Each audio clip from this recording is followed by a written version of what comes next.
Hello, YouTube. This is Moan, and he's sleepy today. I'm always sleepy. Oh, so, state of the channel. I think we're going to try and start doing some more State of the channel. Solo All right, videos. thanks, Muller. Muller? Oh, is it? Oh, sorry. Elder channels do that. That's a thing they do. Fine. I'm just going to bring up that we're going to try and do some more solo projects. Yeah. I keep trying to make him do one. I have scripts. I have ideas for scripts. Why am I in such a better focus than you? I've been asking that for years, man.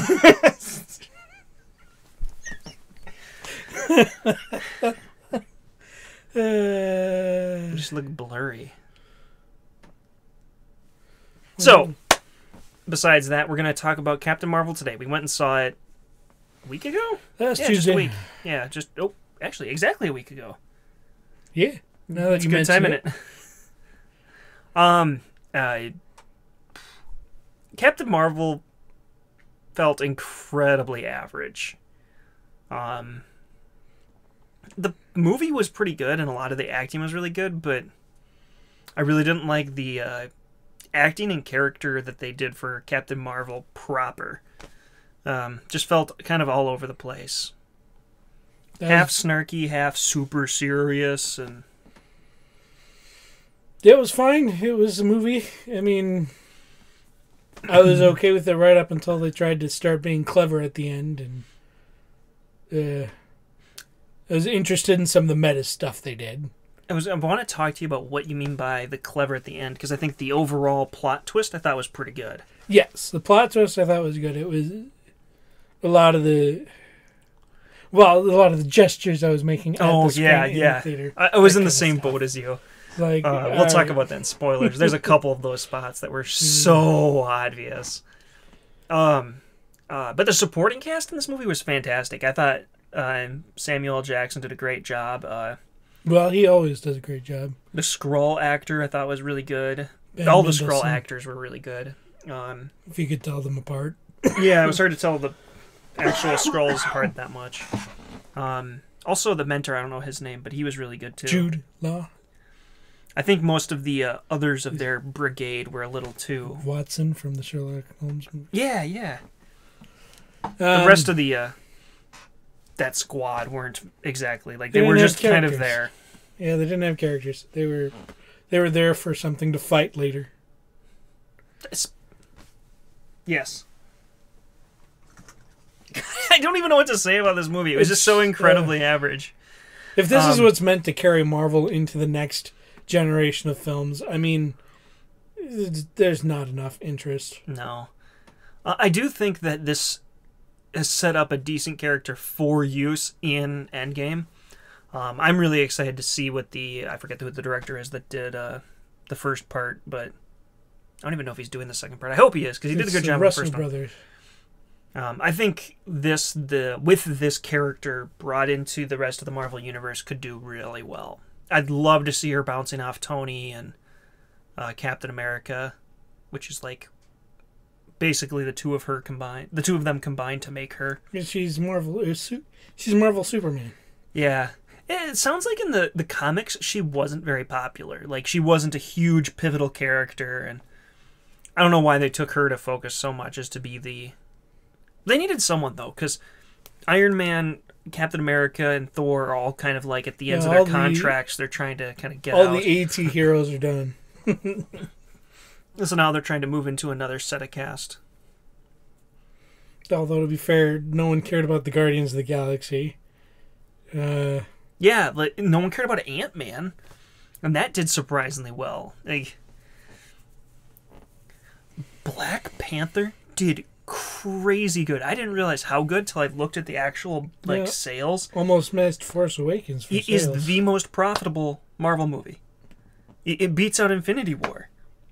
It didn't start out it started out not as good as Infinity War, but just had a better overall keep pushing lifestyle.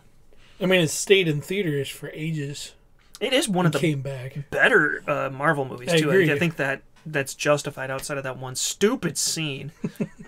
Hey, one success for Captain Marvel is there was nothing that dumb. Well, it's hard to get that dumb. And honestly, I still think that ending was that dumb. Which one? We'll get into it in spoilers. Whatever. It was that cliche, not dumb. There's difference. Fair. They thought they were way smarter than they were. Yes. And that tends to be the problem with Marvel twists. Or Marvel. Well, the first twist was really good. But after that... Well, it just... Yeah, okay, I'm going to give it... I'm so mixed on this, because I think it's the first 3/4 of the movie were really solidly written. Like, this kind of buddy cop scenario. I really... the only bad part of that first 3/4 of the movie, I felt, was poorly written and kind of directed for Captain Marvel. I think if she had been done a little different, had her lines adjusted slightly, maybe focus more on her wit and snarkiness and make her less of a stoic, super duper person. Make her more Tony Stark, less Captain America. I think it would have worked really well. And I'd give it like an 8 or a 9, honestly, that first 3/4. The end is pretty dumb, but overall, I think I'm going to give it a 6. It has the makings of a solid 8, but poor writing for the main characters, I feel, really knocks it down. And being incredibly cliche for the end. I'm just going to go with a 5 because it's a Marvel movie and whatever. So, getting into spoilers. They thought they were so smart with all of those stupid, big reveals. The dad hugs the kid, pew, and gets shot in the back. I'm like, please tell me you're not going to kill him like that. That's so dumb. That is cliche bad killing off of a character. Because everyone in the audience knows it's happening. I thought for sure they were going to kill him off there. The instant he hugged his kid, the guy was still running. It's so obvious. I thought he was just going to die, but so they didn't kill him. So I like to give it its credit. I liked how they played on expectations, making Ben Mendelsohn new career bad guy into actually the surprise good guy. Yeah, I thought that was really well done. Although it was a little obvious because they made it so clear that they're the Kree and they report up to Mr. Badhammer himself. No, the Skrulls are the good guys. Yeah, I was going to say the twist wasn't that twisted because they made it clear what the race she was working with was. Okay. They tried to make it kind of out at the start that the Kree... She's on the good guys. She's with the good guys. The Skrulls are the bad. Yeah. They played that out for quite a while, actually. That's the first maybe half of the movie, if not more. And I thought that part, including the twist that they're actually the good guys, was well done. Except that I think they made it too obvious that the Kree were the bad guys. Because anyone who's seen any of the Marvel movies knows, the Kree's... Those are the people that... what's-his-face? Guardians of the Galaxy fought. No, I'm pretty sure they were dead. Because he fights Ronan the Accuser, who isn't... That's who's in this. Yeah, I know he's in it, but I'm pretty sure the black paint on his face is the Kree blood from the destruction of the Kree race. That's why he didn't have this... It's been too long since I've seen Guardians, but I think there's enough of the change in landscape that you don't have to say... Yeah, well, when they said Kree, and I'm like, wait, Kree, aren't those the bad guys? Because I think that's the guys who invade Earth, are the Kree. No, it's the Skrulls who are... No, in the Avengers, in the first Avengers, I believe that's the Kree. No, those are... I'll look it up later. It's not...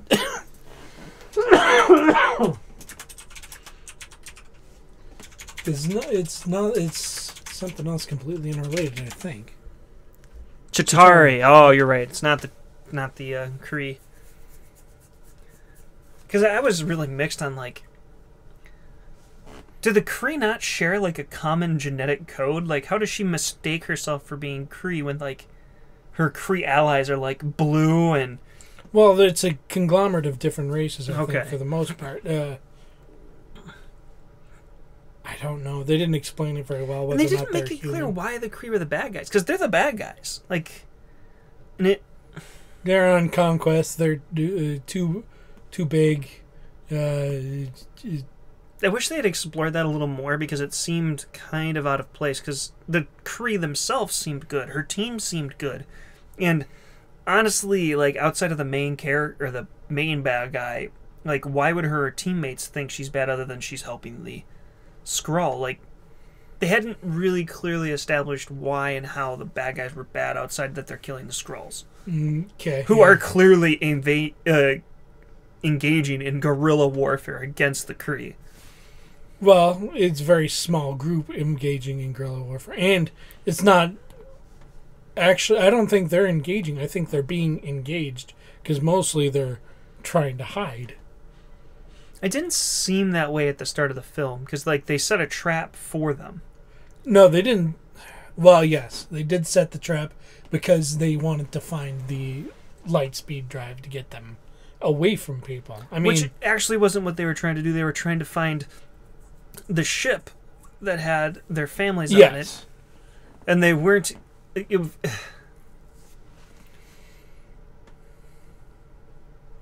The whole plot seemed a little convoluted with the actual MacGuffin. It was an interesting plot change, though. Yeah, definitely. One of the better plots of the Marvel movies, which is kind of surprising. It had a good villain, which is a nice change of pace. Mm-hmm. I'm going to do a standalone video on Captain Marvel, I think, but did I say movie? Video. But I described that Captain Marvel is like the generic... she's written like a generic Marvel bad guy. She's so incredibly bland. Like, powerful is not a character trait. And... Well, I think, as hesitant as I am to comment on this, I think... The cultural misunderstanding of strong female character has become we need flawless. It's become we need to make the characters strong, not well written and complex and having depth. It's about because they made a lot of weird choices. Like they made the comment very early on. You need to control your emotions, and she had her burst of rage, and you never see that again. Hey, they gave her a flaw for 5 minutes. Ish. Well, and she still has drive, at least, because she wants to figure out who she is, why she ended up here. Flaws, I suppose, in terms of now she has to reconcile with the Skrulls she's killed. That took a long time. Well, she may not have come to it yet. It's... but other stuff, like... Nick Fury was good. Oh, fantastic. And their playing off each other was really good. There was no point for Coulson to be in the movie other than to remind you that Coulson exists. It has his own show. I watch Agents of S.H.I.E.L.D. It's actually not half bad. Is it on anymore? I think so. They keep making new seasons of that. It's pretty popular. I watched the first one, and that was about it. Second one kind of goes downhill. I think it picks back up after that. I liked Coulson as a character, so maybe I'll look into it again. Me too, and he's done really well in those. I don't know how much you know about the plot. You've watched the first one, so you know a good bit. It explores so much of Coulson in that show. Like, he's basically the main character. Makes sense. Captain Marvel felt so much like Marvel's Superman, and not in a good way.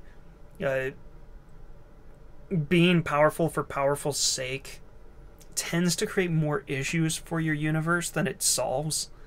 Because now you have to have something to she's just going to go toe-to-toe with Thanos and win, or what? Luckily, they've basically done nothing to actually show what her power level is. So far, what she's done, anything Tony could do. So, Tony could run through ships with his body. Iron Man. Depending on the suit. I mean, he breaks his suit per movie, at least. But so far, she's not been shown to be out of control powerful. Mm-hmm. Very powerful, but not out of control. So I wonder how they'll balance her power level with the rest of the universe. All right, well, now let's get into the problems. The big problems. First and foremost, the contrived things? Well, first and foremost, I want to say screw you to whoever decided that was a good idea for Fury losing his eye. Oh, so dumb. It's literally would have been better written if you'd just not addressed it ever and just left it as that thing. Yeah. Not everything needs a backstory. Especially if you're going to do such a contrived and simple and... It's a joke. It's there for a joke. You literally turned one of his most mysterious aspects into a punchline. Not even like a punchline, like a gag. Like a... What's the word? Slapstick gag. Yeah, because it's... Because it devalues a bit of the other movies, too. Because it's Captain America. Last time I trust somebody, I lost an eye. And it's like, oh, great, he's talking about a cat. And they did it with, I think it was Avengers, too. Gave it that same, like, this is where Avengers came from. Instead of making it like he had in the original, that, like, these are the...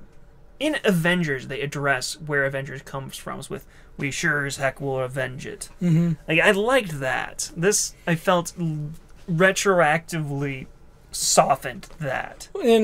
Or weakened it, or lessened it. It's an origin story for the franchise, and it just doesn't do very well in that aspect. Marvel for where Marvel...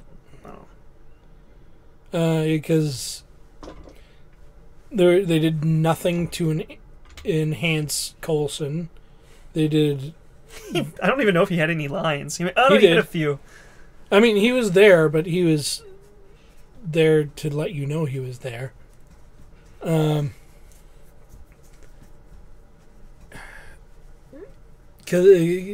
if I recall correctly, it's been a long time since I've seen it, but they hadn't come up with the name of S.H.I.E.L.D. by the first Iron Man.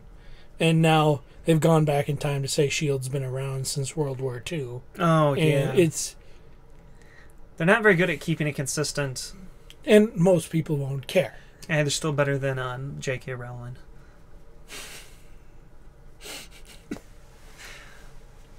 Well, I mean, that's... It was kind of cool to get where the Tesseract came from, too. That was kind of a... Well, they still didn't show how they recovered it from the ocean. Yeah. And that's... It was more, hey, the Tesseract's here, not, hey, this is what made it relevant again. Yeah. That is actually kind of odd. I lost track of my continuity of the universe. It goes down with Captain America, and then it just kind of came back through Marvel. Mm-hmm. Every time they thought they were being witty, though, like, when they're in the spaceship and they're like, yeah, we got away, like, phew. No, like, we know your other ships yeah, right like, there. we just saw it, like, it's not like you're adding it back in, like, it's very clearly, like, this was part of, you just established it. This isn't a twist. Yeah, they destroy one ship, but everyone in the audience knows there's a second ship right there. And they should know there's a second ship right there. They saw it coming, too. It's not like in Star Wars where the Falcon appears out of nowhere and saves the day. This is just, it's coming. We know it's coming. Why are they celebrating instead of getting prepared for... It's just dumb. It's not well written there. And it exercises another one of my least favorite tropes in movies now, where they overly telegraph somebody getting shot during the middle of a big speech. Because I mean, they've done it in Ready Player One. They did it in Solo. Solo did it the best, I think, of them. Just felt so damn workshopped. Like, I didn't think they were going to shut him. I thought that was pretty good. This one was so obvious. No, God, it's obvious in Solo 2. I'm going to tell you the most important thing you're ever going to hear. Of course he's going to get shot. And then in Ready Player One, it's, all right, pay very close attention because the next thing I say is very important. And then she slaps him. I'm like, duh. But this one was the most obvious because they're like, "Get ready to shoot." Then he just puts away his gun and starts... 30 seconds worth of him taunting her. And it's like, yes, we've seen this done better in Indiana Jones and everything else already. They so obviously copied Indiana Jones, and the beauty of Indiana Jones was it wasn't actually written that way. That was literally a spontaneous event by Harrison Ford. Like this was so poorly written to get the same effect that it just killed it. Well, it's Marvel trying to shove jokes in wherever they possibly can, whether or not they need them. Yeah, and that's where I felt like I think they took the success of Thor Ragnarok and got the wrong impression from it. Funny is good, but you have to do it consistently and well. You can't just shove as much comedy in there as possible, because you took a movie that had some bad jokes, like when Thor hits himself in the head with a ball, and you kept going down that path further, like that's where your success was. No, lifting up the towel for a dick joke is not... That wasn't good. It was dumb. I forgot about that. Right? Okay, I take it back. That is borderline as dumb as the car in Black Panther. Seeing freaking Nick Fury, one of the most mysterious and, like, imposing characters in the Marvel Universe, literally make a dick joke. Oh, no, I hate you because I'd forgotten about it. It was a really bad joke. And there was a surprising number of those that just didn't hit. Like, in the beginning, when she, like, shoots him from below when they're doing their training, that's not, like, her losing her temper. That's just her being a vindictive jerk. Oh.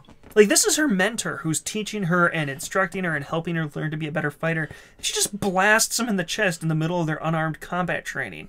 It's like, whoops. And then she blasts a jukebox for reasons. You're just coming across as a vindictive jerk again. Mm-hmm. Yeah, it's just... Marvel's jokes are not too great. Yeah. I mean... well, a lot of the jokes between Fury and, what's her face? Brie, or Captain Marvel, I thought hit pretty good. Their witty banter back and forth was pretty solid. And with the Skrulls as well. Yeah. They can write pretty good dialogue. But sometimes their slapstick jokes are really piss poor. Man, I'm not a fan of slapstick to begin with. And I love slapstick jokes.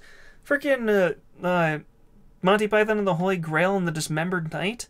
Love that stuff. I love Deadpool. Well, that's not all slapstick. Deadpool is mostly slapstick, and I don't care for Deadpool.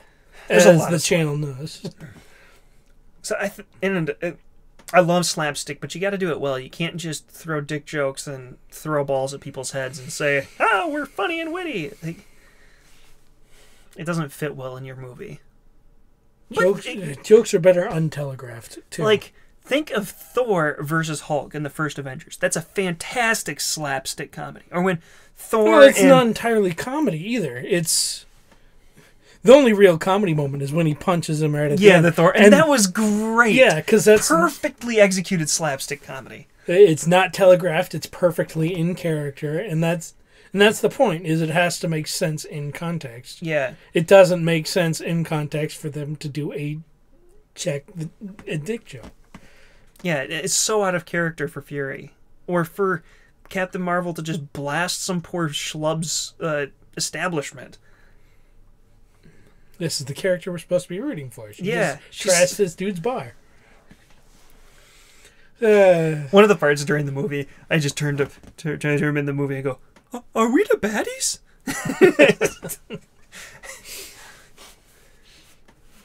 And because I was all right with the movie, and then just towards the end, things just kept happening. I just said, screw this movie.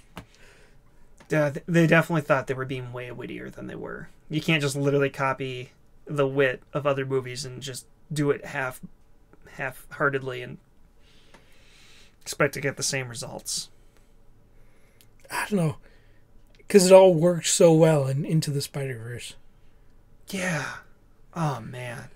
I mean, none of it was tone ruining or anything like that. I suppose the closest they came to ruining the tone was Doc Ock getting hit by the bus, and they telegraphed that too. Oh. But that's what sold it for me. It was the expression. Just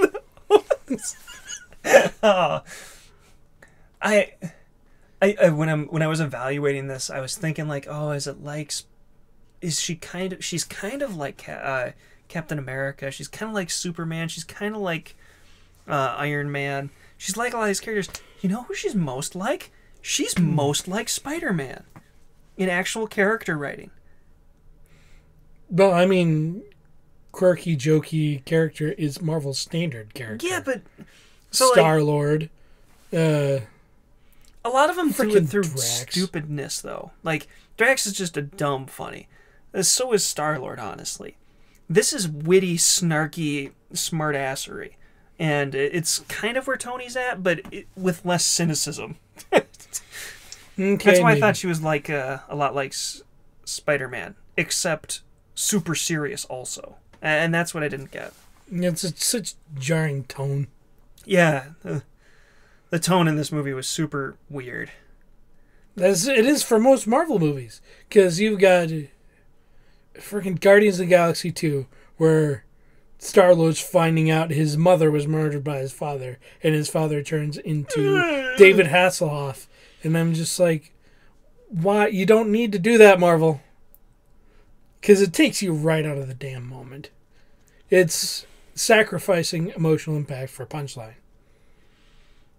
I think Thor Ragnarok did it better, but it not much better. Because the tone for the serious, like the super serious bad guy, was so jarring in tone to like the rest of the movie. In Thor Ragnarok, yeah. Okay. Well, I just liked what they did to Hulk in that movie, because they turned him into another joke too. Yeah, 'Cause- literally another dick joke. Well, because Banner's character isn't flirty and jokey. Banner's character is a wreck of nerves. He's, Yeah. I don't know. It's, I think this is one of the problem. It's tough. It's difficult to do a cinematic universe like this with so many different writers. If you want to have a consistent story arc, you need to have a consistent story writer. It's very difficult otherwise. One of the benefits of Marvel is you can have a cinematic multiverse and just have offshoots where people can do different things with different characters. And I'd like to see that more into the Spider-Verse. To me, I was never into the superhero comics as a kid. Honestly, So me neither. it's, I always got the TV shows where it was a very consistent themed. it's a different kind of storytelling, because I'm a big fan of beginning, middle, and end, and this is just keep going as long as we possibly can, and that bugs me because I watch it murder TV show quality a lot. It's I like knowing there will be a complete story, and I mean this is what wrecked the new Star Wars movies too. And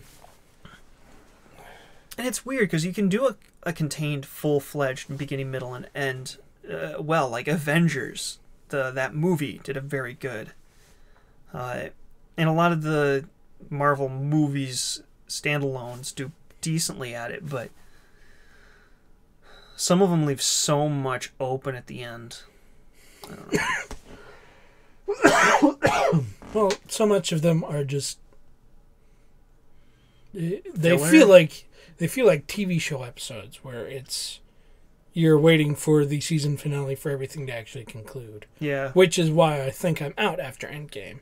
I might go see another Black Panther movie. I might go see another Spider-Man movie. But I won't. I won't keep track of the universe the way I have up to this point. I don't understand why the Spider-Man movies, since the Marvel universe, Marvel Cinematic Universe started, has been so good. I mean, well, Into the Spider-Verse is Sony. It's not. I'm just saying, Disney. since it started, they've been doing really good. Like the Spider-Man movies have also been really good. With the newest actor, I forget his name. Yeah, well, they've only done one. Well, one starring him. It's Homecoming. Yeah, didn't he have He's in Civil War and he's in Infinity War. That's it so far. Did he? Was his first movie Infinity War? Civil War. Tony recruits him from the house. That was a pretty good one. But he's in it for like 10 minutes. And I'm glad they're trying to steer away from origin stories. But I mean, my movie of the year last year was a superhero origin story. So it can still be done right. I thought this had the making of being probably Marvel's best origin story, except for maybe Iron Man. I don't know. I'm still a sucker for Captain America. Captain America was really good. The more I look back on it, the more fondly I remember it. I don't know. I'm just... One movie left. That's where I'm at. One Marvel movie left. Yeah. Okay, so any words of wisdom for the viewers?